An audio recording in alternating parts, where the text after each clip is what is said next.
It's an early summer evening at an airfield in Georgia. The tension is as palpable as the humidity. A new plane is scheduled to make its first flight tomorrow, and things have to go well.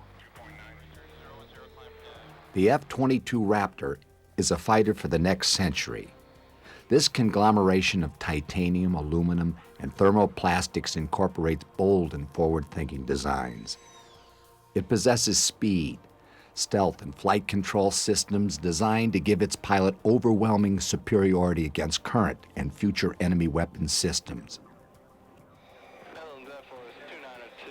It's the fighter today's children may fly tomorrow. With it, they will be masters of future air war, capable of overwhelming an enemy into submission. More than 10 years of work and a complicated web of contractors and subcontractors in 46 states have gone into producing this next-generation fighter. But already the Raptor has a troubled past. First, the Air Force made demands for fighter capabilities that no one was sure could be met. Then funding cuts caused restructuring and repeated delays in development. A prototype crashed. A subsequent version had so many problems, its first test flight was delayed for months. The plane has faced, and still faces, criticisms from advocates of other planes and from Congress, which has been fretting over the F-22's costs. The last thing the plane's supporters need now is a bungled test flight that adds to the criticism and further clouds the future. The people who know this plane intimately believe this is what America needs for the future. They are as ardent in the support for the F-22 as the critics are in opposing it. I coined the phrase once upon a time, so there are going to be two kinds of airplanes. There's F-22s and there's targets.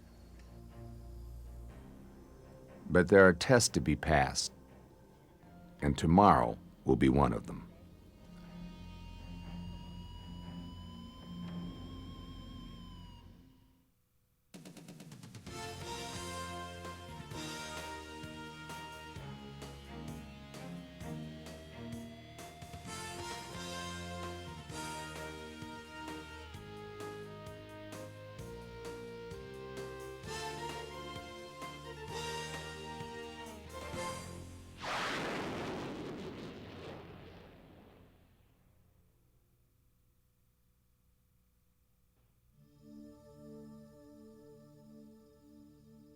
Inside Building B1 at Lockheed Martin Aeronautical Systems in Marietta, Georgia, a deceptive peacefulness hangs over the assembly line.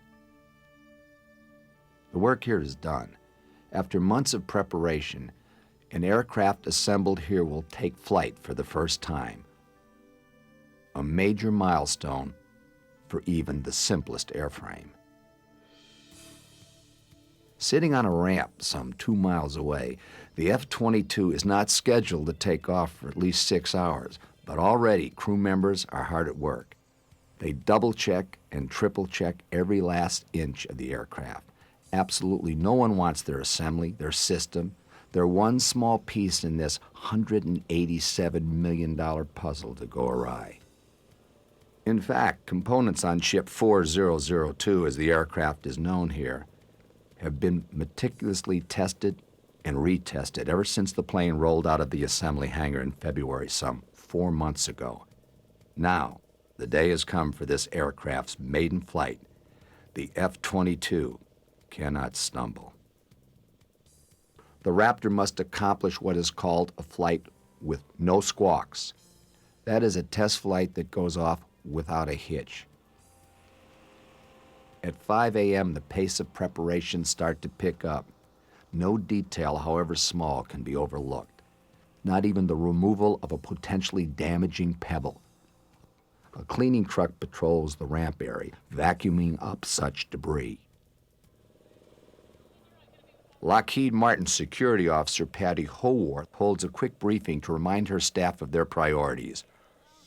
Everybody forgot everything they learned on how to drive on the flight line, and every single person who had a flight line pass was after driving on Friday. Everyone. Howarth will spend the rest of the morning making sure her security team keeps the taxiway clear. Then she will join one of the rescue teams standing by to assist with security in case something goes wrong. Patty also worked on the security detail when Ship 1 flew for the first time. It was probably one of the greatest days of my life. I've never really been involved in aircraft, and I thought, oh, it'll just be another day. But it was probably 110 the first day it lifted off, and I had goosebumps going up my spine. As the sun rises, responsibilities are handed off from the night crew to the crew that will launch the plane. Crew Chief Terry Beyer oversees it all, supervising every crew member working on the F-22 today. He's been up since 2 a.m. Very vested personal interest. Very little sleep last night. Toss and turn. It's been 8 years to get this far, so we're looking forward to a fun day. Among Beyer's responsibilities this morning is ensuring all instrumentation and systems are functioning so the team can get data on the plane's performance. The data will flow back to a control room here at Marietta. It's very important to the program, and we've demonstrated not only to the company people, but to the general America and Congress that this airplane can be built here in Marietta, and we have competent people. We've decreased our build time here by over 3 months, and the number of write-ups that we have left open to do is down to a handful of write-ups versus the first airplane. We had significant things that we had to fix when we come back, as far as things that we couldn't complete to go fly. Beyer believes that won't be the case this time, but he won't know for sure until this flight is over.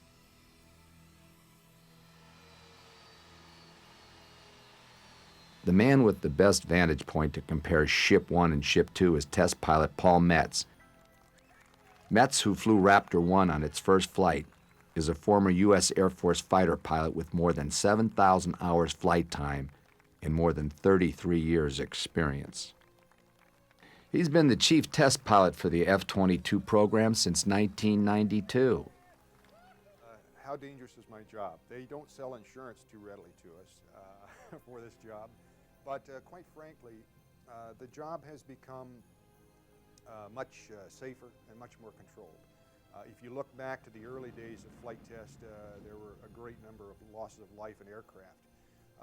We're actually able to use simulators today to predict very, very well what we're going to see. After several flights in the first F-22, Metz thinks the aircraft will endear itself to future pilots in a number of ways.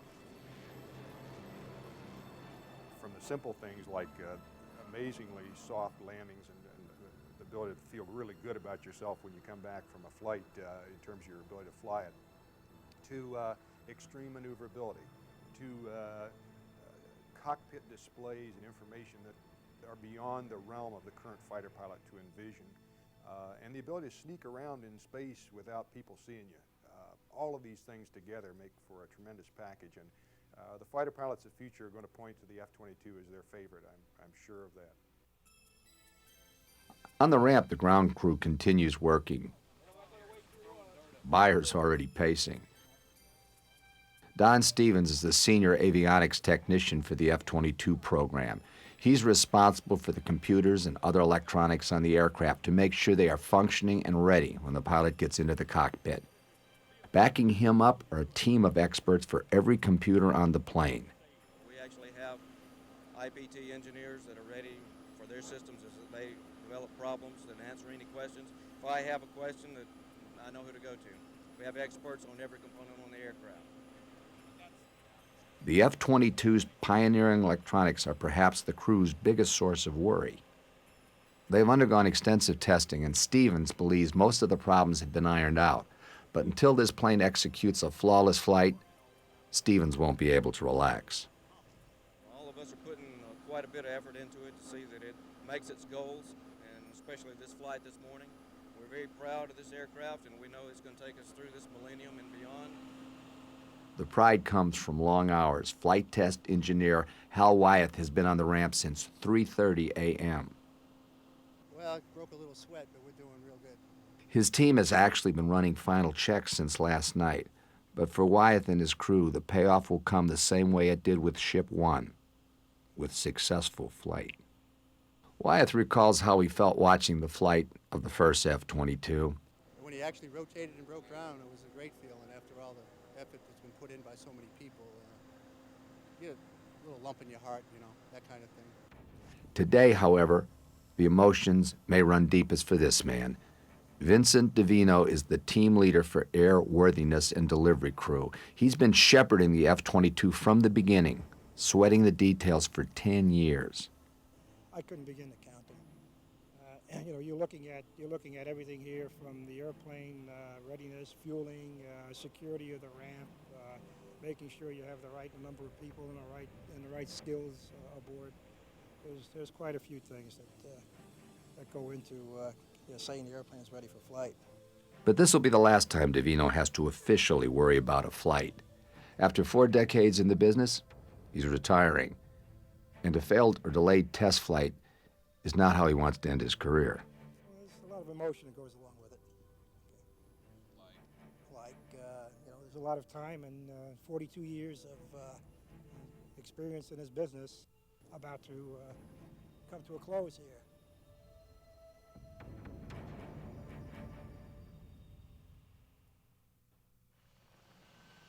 As it sits on the ramp this morning, the Raptor is just a couple of miles from where it was assembled.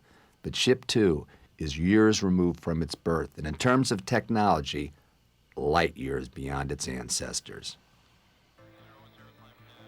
The impetus for the F-22 began in 1981, when the Air Force announced that it needed a new air superiority fighter. The existing fighter, the F-15, would not survive into the next century. Designed in the 1960s and updated in the 80s, the F-15 would turn in an excellent performance in 1991 during the Gulf War. But production of the plane would cease. In 20 years, it would be outdated. One problem was the natural life cycle of a fighter. Airframes weaken from stress of maneuvers. Moisture infiltration causes corrosion. Part supplies decline, all gradually lowering mission capabilities. And while the F-15 claimed dominance in the skies for years, other countries have not been satisfied to leave that title unchallenged. In recent years, other countries have acquired aircraft and defense systems that can take on the F-15. Fighters such as the French Rafale, the Eurofighter Typhoon, and new generations of the Russian Sukhoi and MiG have steadily reached parity with, and in some cases, surpassed the F-15. Additionally, Russian-made SA-10 and SA-12 air defense missiles can shoot down an F-15. Today, they are for sale to any country with enough money to buy them. So the Air Force began looking for a new fighter that would once again allow the U.S. to leapfrog the lethal competition. The F-22 is going to help us own the skies, and owning the skies is what will allow us to dominate future battlefields in a way that will enable every other part of our military force, whether it be forces on the ground, at sea, or in the air. Owning the sky makes everything else work.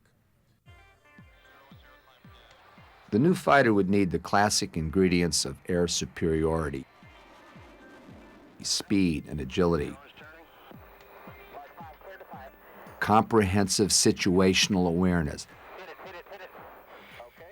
the ability to shoot before being seen, and the ability to elude ground threats.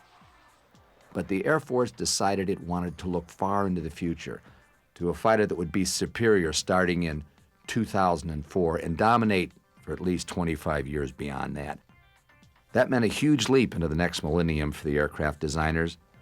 They would have to predict future enemy capabilities and concoct a fighter that could respond with overwhelming superiority.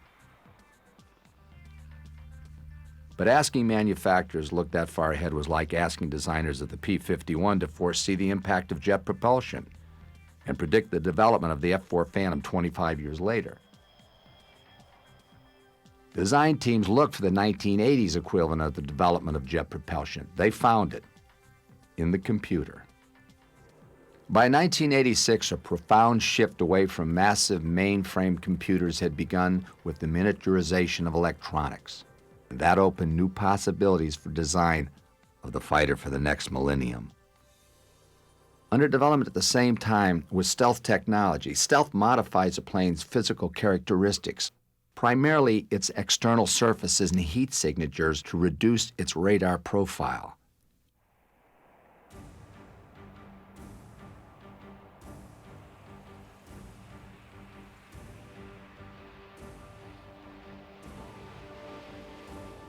The Air Force had already begun huge leaps in stealth with its F-117 fighter and B-2 bomber.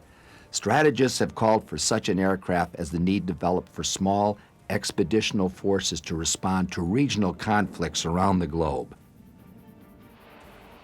A stealth aircraft offered a perfect fit for such operations in that it could carry out a mission quickly, with precision, without detection, and without the need for support aircraft.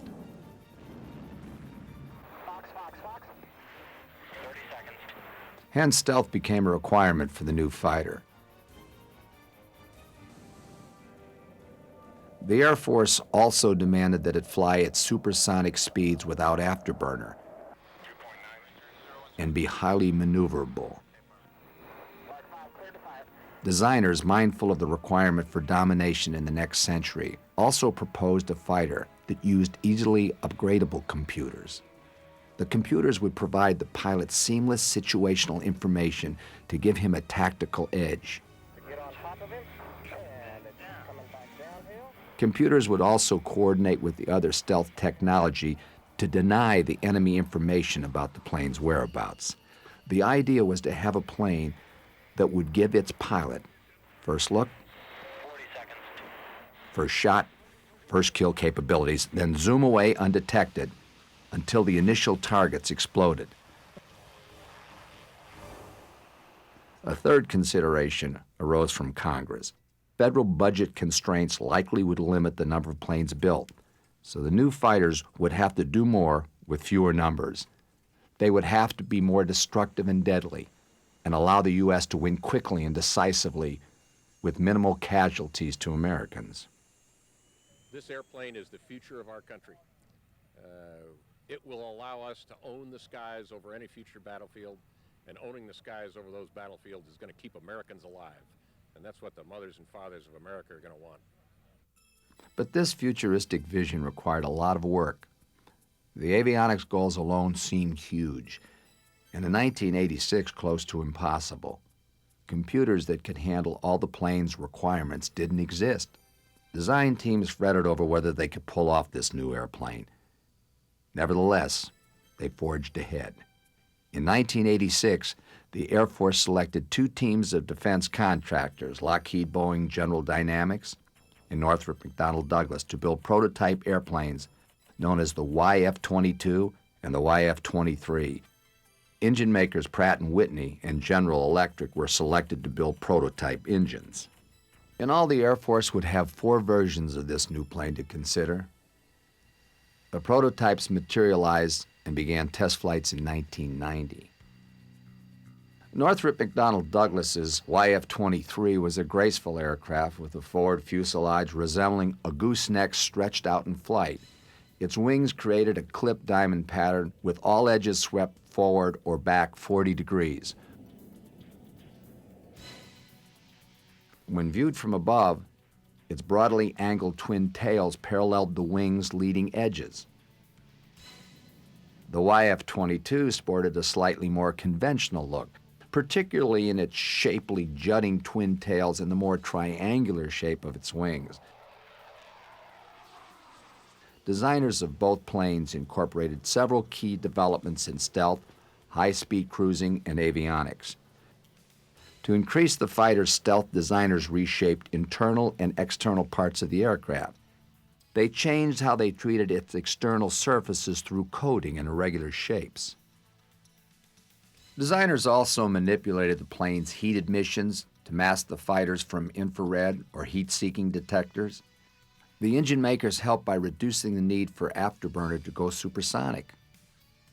Also modified were the fighter's noises and colors to make it harder to detect by sonar and by the human eye.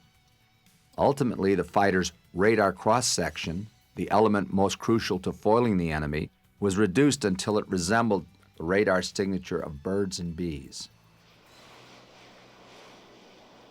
Speed was another way designers boosted the fighter's air superiority. Conventional fighters get their supersonic speeds through afterburner, but this consumes excessive amounts of fuel and can be used only for a short period of time. The F-22 Pratt & Whitney engines can develop 35,000 pounds of thrust and push the Raptor to well above Mach 1 without using afterburner. That means the fighter can fly at supersonic speeds for longer periods of time, giving it a greater range of operation and enemies less time to react. Designers call this capability supercruise. It significantly exceeds the capabilities of engines powering the Air Force's current F-15 and F-16 fighters. Finally, the designers incorporated the latest developments in computers to create avionics that give the pilot superior situational awareness. Everything the fighter pilot needs to know, from the location of his wingman and his target to enemy aircraft and radar sectors, is combined into a series of easily understood displays. An enemy aircraft is a red triangle. An unidentified aircraft is a yellow square. A green square is a friendly aircraft. Wingmen are in blue. All a pilot has to do is glance down to his situational display and instantly grasp the battlefield around him. In fact, we bring in people who have no flight experience whatsoever, put them in the concept demonstrator, let them use displays that are very close, very similar to what's actually in the airplane. And to a person, they can operate the systems, lock onto targets, and destroy enemy aircraft. Finally, the Air Force demanded that this new fighter demonstrate superior agility. On the YF-23, agility was attained through traditional means, aerodynamics and flight control surfaces. But the YF-22 added thrust vectoring, using nozzles on the back of the engine to direct thrust up or down. With thrust vectoring, the YF-22 achieved a record high angle of attack, 60 degrees, an angle that would stall most other aircraft. I now announce. In April 1991, U.S. Air Force Secretary Dr. Donald Rice announced that the YF-22 with its Pratt & Whitney F-119 engines would be the design for its future advanced tactical fighter. Citing better capabilities and lower costs, the Air Force awarded the winning team a $9.5 billion contract. While design work began on the newly dubbed F-22, the Air Force continued test flights on the YF version. On April 22, 1992, while returning to Edwards Air Force Base in California, the YF-22 began oscillating severely 40 feet above the runway. The pilot was unable to regain control. The YF-22 crashed and burned.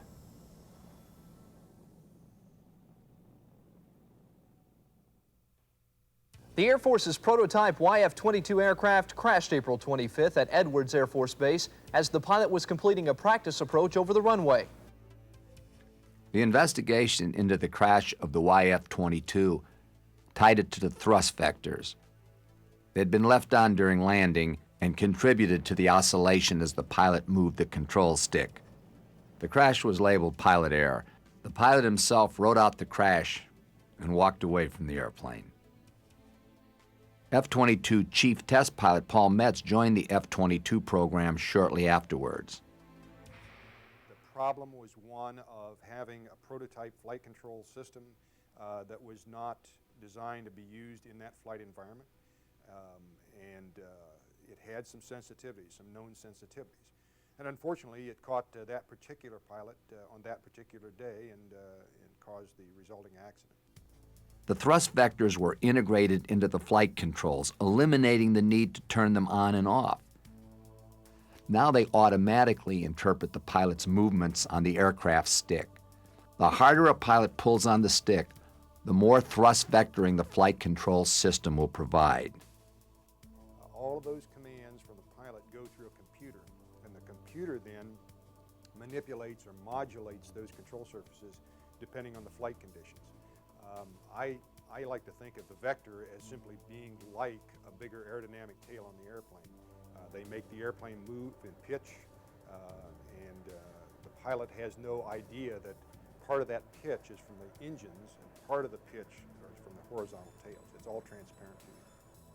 While the crash was a setback for the F-22 program, the Air Force interest in the fighter never diminished. Operation Desert Storm in 1991 proved that a fighter with its capabilities was still needed. I think we expect what we saw in Desert Storm, that is a clear, decisive, overwhelming show of force that ended the war very quickly with a minimal loss of life of our people. In the future, we should expect that of all of our equipment. Yeah, 470, you got friendlies in front of you with a wife. Yeah, I see him. The Gulf War raised expectations of the American public for decisive conflicts of short duration. But Desert Storm also reminded the F-22 designers of the need to be more flexible and ready to react to new problems, such as Iraq's Scud missile, for example. Many of our requirements were modified as a result of lessons learned in the Gulf War. Hard to find relocatable launch targets, for example, was one of the phenomena that was a fairly significant problem for the U.S. forces. Some of our systems on the airplane are designed to deal with that. The F-22 design team also had to react to rapid and ongoing changes in computer systems. In fact, one of the aircraft's newer features is its flexibility for expansion and swapping out components.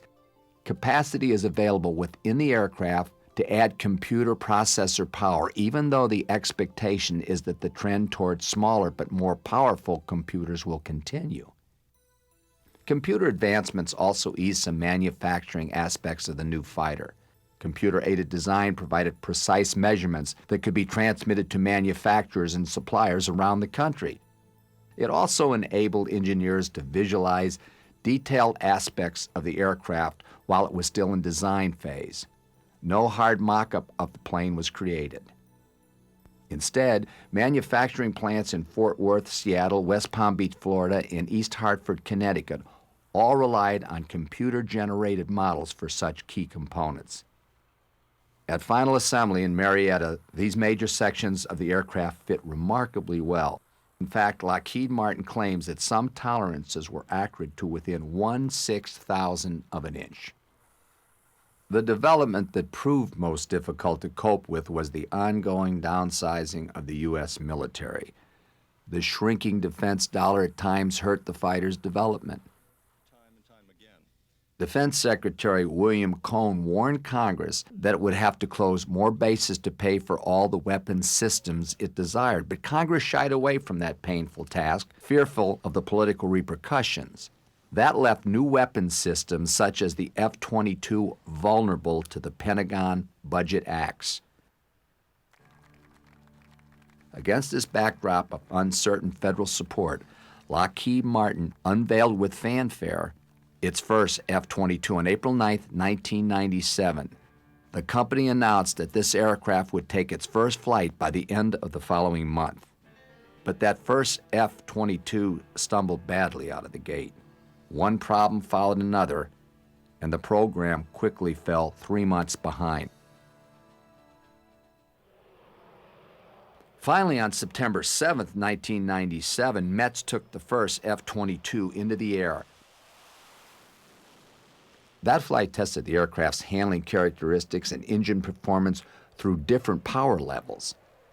It retracted the gear for a clean configuration to test handling, and it tested the aircraft in formation with an F-16.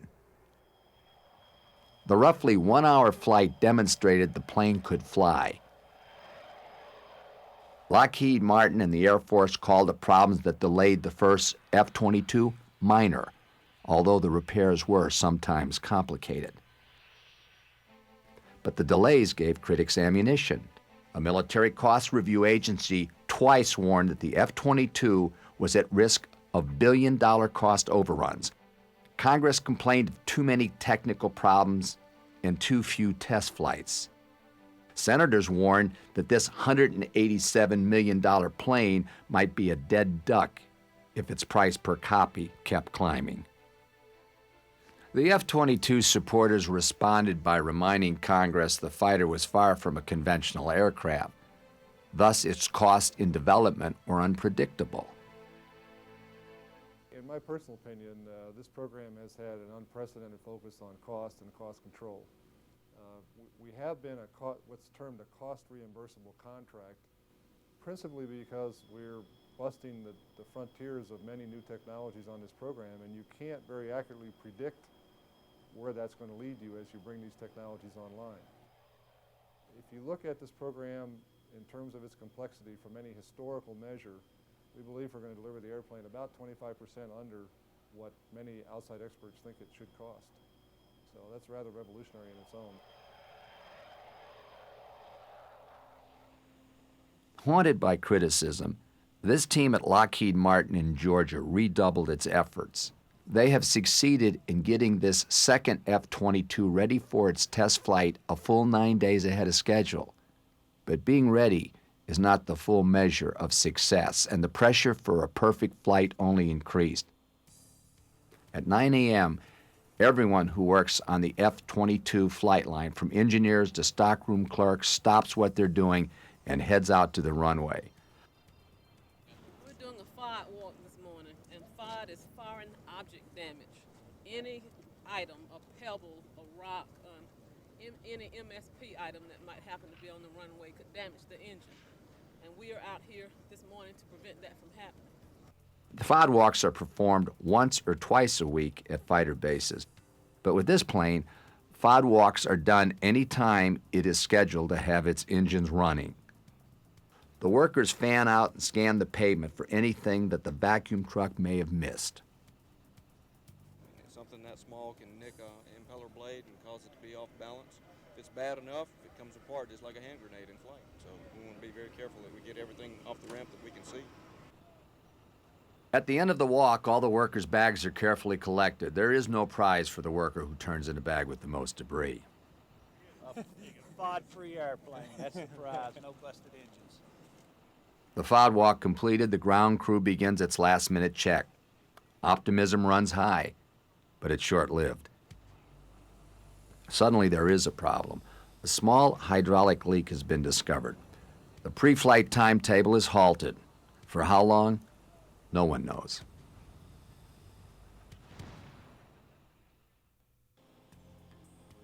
Two hours have gone by, but relief and optimism return. The hydraulic leak's been fixed. Test pilot Paul Metz arrives. He greets Beyer, the crew chief, and the two do a walk-around inspection of the fighter. The boom on the F-22's nose reflects the test phase of this aircraft. The antennas sprouting from it will send data streaming back to the small white building. This is the nerve center for the test flight. The building is full of engineers who monitor every system on the F-22 while it's in flight. The ground crew conducts another FOD walk. It's now 11 a.m., and an anxious crowd of Lockheed employees and curious reporters have gathered to watch this F-22 make its first leap skyward. His inspection complete, Metz climbs into the cockpit. Beyer assists him in buckling up. Starting an F-22 is almost as easy as starting an antique car. Early designs required the pilot to complete 17 steps, but for all its complexity, this F-22 asks him to do just 3 things. Turn the battery on, push the auxiliary power switch to start, and move both throttles to idle. The airplane's actually very simple to operate. It only takes a few switches to get it started. And once we get it started, we have to go through a number of checks with the airplane to get it ready for flight. Beyer signals to Metz to bring up the power. Metz talks to both the tower and the control room, running through more checklists. On the ground, Beyer, the crew chief, listens in and paces some more. Now the plane is ready for its initial move, a roll check. Metz eases the jet a half roll forward and taps the brakes. Beyer now begins signaling Metz to head toward the runway. As he rolls out, Metz is engaged in a constant conversation with the control room, running checks for all his systems. He also talks to the pilot of the F-16 chase plane to coordinate takeoff and rendezvous. Metz taxis forward toward the runway, testing his rudder, closing down his engine nozzles. He stops again for what is called his last chance inspection. Beyer gives him a thumbs up and hands him over to the tower. The aircraft rolls to the head of the runway and prepares for takeoff. It's now 11:30 a.m. The chase plane heads out. The F-16 will be Metz's eyes outside the plane, looking for problems and visually verifying all aspects of the test flight. Now the moment has come. All the months of effort boil down to a single motion of the left hand. Metz eases the throttle forward and adds power to the engines.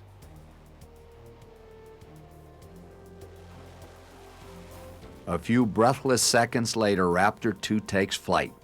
Immediately, the newly born plane physically and visibly gives notice of its sheer power. The nose lifts higher as it surges into a gravity-mocking climb. It's an initial performance that Metz will later admit even surprised him. The F-16 must go to afterburner to keep up. This is a real high point of the airplane. Pratt & Whitney's done a fantastic job with the engines. They operate very, very smoothly with almost no vibration. You can tell no difference between idle and military power. For all its excitement, the takeoff was not the culmination of today's effort. It was merely a beginning. There is a flight plan to be followed and tests to be done. According to that flight plan, Metz will fly a triangular route over Georgia. He will head north to Jasper, 40 miles away, then turn west for a 46-mile leg, then turn south and return to Dubbins and Marietta. After the initial climb, the F-22 slows to 200 knots and levels off. The gear stays down for the first test phase. While he cruises, Metz and the engineers run through checks of all the aircraft's systems, making sure all are working. Once everyone is convinced the plane is functioning correctly, it's time to check flight control systems. Time to make the Raptor move a little. The ailerons, the rudders, the thrust vectors. As something moves, data goes streaming back to the white control building. Here we're seeing some control motions with the rudder. Again, just relatively gentle maneuvers to see if the airplane responds just as predicted in the simulations. And it did. Now Metz brings the throttle forward again. The added power pushes the aircraft to 225 knots, and quickly the two climb to 20,000 feet. Now comes a critical step. The landing gear is tested. It reacts smoothly, and it's lowered again. Then raised for good. Putting the gear up represents an act of faith that it'll come back down. The first phase of the test flight is complete. It has not only gone smoothly, it's been perfect. We'll bring the gear up and take a look at the characteristics of the airplane and what we call a clean configuration. Landing gear comes up, and once it does, the airplane is very, very smooth. There's absolutely no buffet, and characteristics are excellent. Everything done with the gear down is now repeated. Checking how the F-22 handles, how the engines respond. Again, with the gear up, we'll look at some of those relatively mild handling qualities characteristics, such as bank-to-bank rolls, and some of the control inputs. And again, the airplane is very quick, very cat-like and agile in the response. 40 minutes into flight, another milestone test. Metz and the F-16 show the F-22's ability to fly in formation. And we use the cameraman as a director in this case to help me make relatively rapid and quick changes in position while flying the wing of the F-16 here. Finally, nearly an hour later, the tests are over. There's just one thing left to do. Coming in close to final, the airplane floats very nicely, can be flared, and touches down very softly. As they land, Metz holds up Raptor's nose to help slow the plane. Once on the ground, we hold the nose up for aero braking to bleed off some airspeed. I deployed the speed brakes just as the nose came down for touchdown. And that also helps dissipate the airspeed. With about 5,000 feet of runway remaining, brakes are applied, bringing the F-22 down to a fairly slow speed to finish the rollout. Handling characteristics in the landing phase are really delight. It'll make any pilot feel proud to bring the airplane back and land it. It's a very easy airplane to land.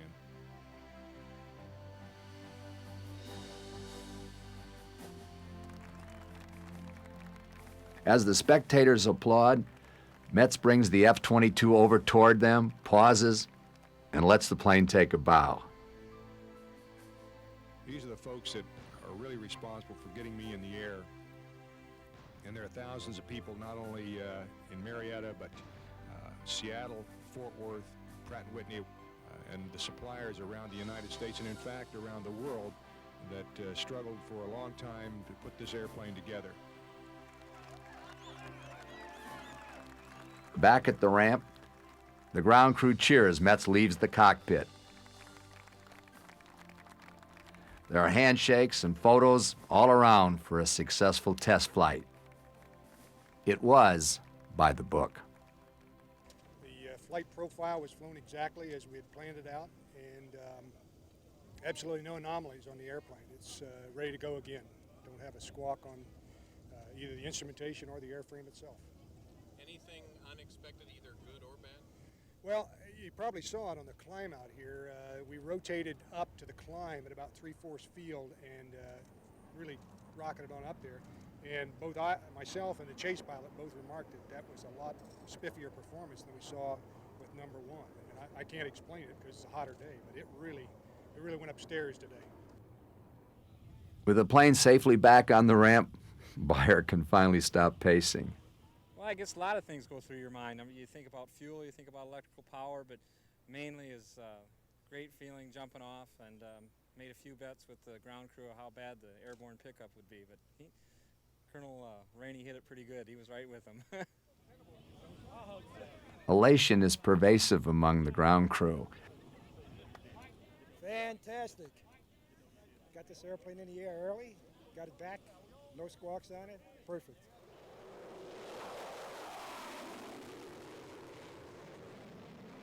This successful test flight does much today to chase away the program's demons. The F-22 team has proven it can deliver a test flight early and with flawless results. That should go far in helping others focus on what is really the aircraft's key selling points: its maneuverability and speed, according to Metz. The most striking thing that you see when you get in it is the raw power. And that's what's going to be an eye-opener to the operational pilot. With its flawless test flight behind it, this F-22 will stick to its schedule and fly again in 2 days. After that, it will undergo some minor modifications, then be test flown about a half-dozen more times. If those go well, the aircraft will then be ferried to Edwards Air Force Base in California, where it will join the first F-22 in future test flights. The naysayers in Congress, meanwhile, will be forced to consider that this plane made its test flight 9 days early without a single hitch and demonstrated some exciting fighter capabilities. I think the reliability we're seeing and our ability to hold to schedule with this complex system are both very strong testimony to the fact that the program's coming together. Beyer agrees.